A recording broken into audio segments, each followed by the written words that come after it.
Hey, everybody, Dave here. Hope you're having an awesome day. So, I've been super busy with a bunch of projects, and this week I wanted to do something a little bit different, a little bit just kind of relaxing. So, a couple months ago, I made this little character, and it was just like a little doodle and having fun. But I really like him, so I thought I kind of want to sculpt him out of clay. Now, I'm not per se a sculptor. I do enjoy it, and the more I do it, I feel like the better I'm getting at it. Don't really understand armature super well, but aluminum foil and some stuff, and it works out all right. So let's take a break from robots and let's make a little monster guy. Come on, let's do it.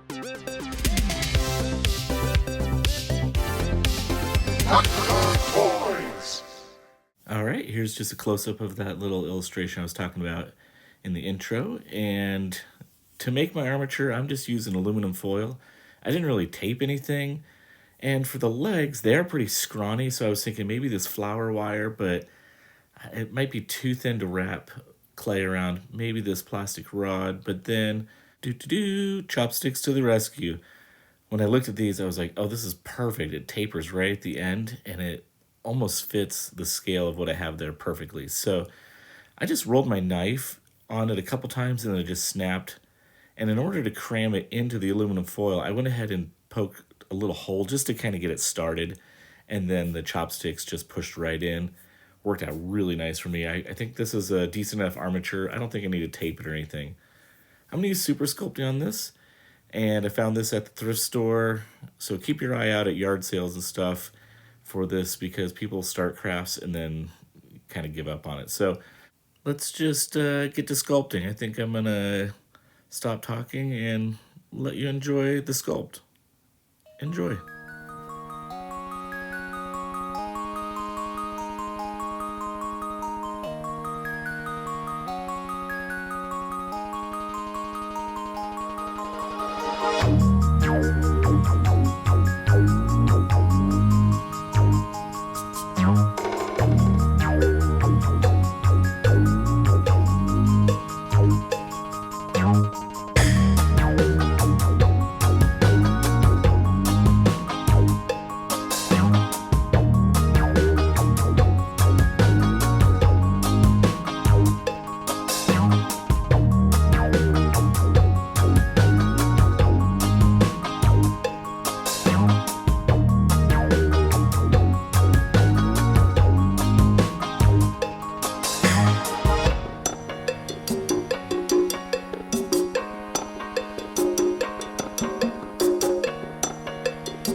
All right, now that he's all baked, I am going to have to do a ton of sanding. And I probably could have tried to smooth it out a little bit more when I was sculpting, but I find it hard to do, like especially with it being clay. Every time you hold it, it mashes and gets weird. So after I sanded it, I primed it just so I could see if there was any additional scuffs. And then I did another batch of sanding and got most of it all out and looking pretty good.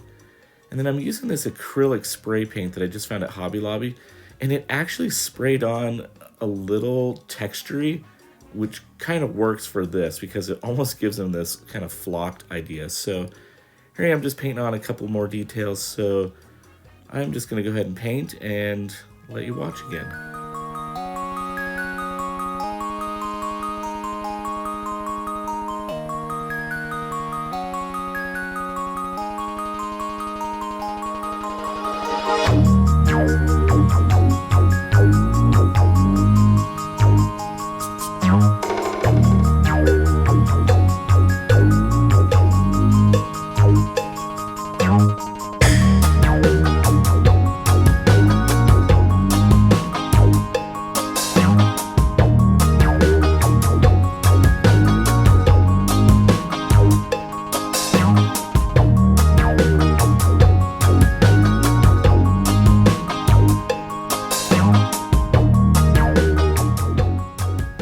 So as I got to this part, I thought it might be kind of cool to put some little like warts on him or little dots.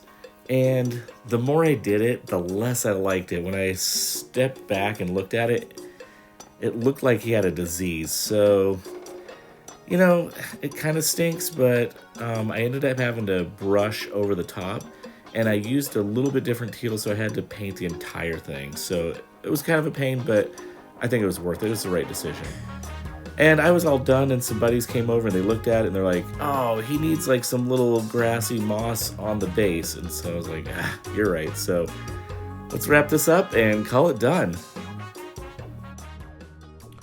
All right, that actually turned out really cool. It was so fun. It was relaxing. Like, I literally started sculpting this one night after work, and I was just into it. And the next thing I knew, it was like 12:30 in the morning. I was like, "What?" Like, it was just, I don't know. It was something that my brain was able to just relax and create something different. So I'm not really a 3D sculptor. In fact, I've tried ZBrush, I've tried Nomad Sculpt, and I kind of get it. My theory with ZBrush is whoever invented that, they hated graphic designers because every keyboard shortcut that I've used for the last 24 years doesn't work at all. So it doesn't seem very intuitive, and it's a steep learning curve. But I think I want to give it a try again. I might try this in Nomad Sculpt and try and do a little 3D sculpture of him so I can actually 3D print him out and try some different color schemes. So I don't know. Let me know in the comments if you think that'd be kind of fun to see one. Yeah, it was super fun. This was a great little away from robots and let my brain just kind of relax and do something different. So let's do some turnaround shots of this thing. And as always, it's a great day to be a toy nerd. Go make something awesome.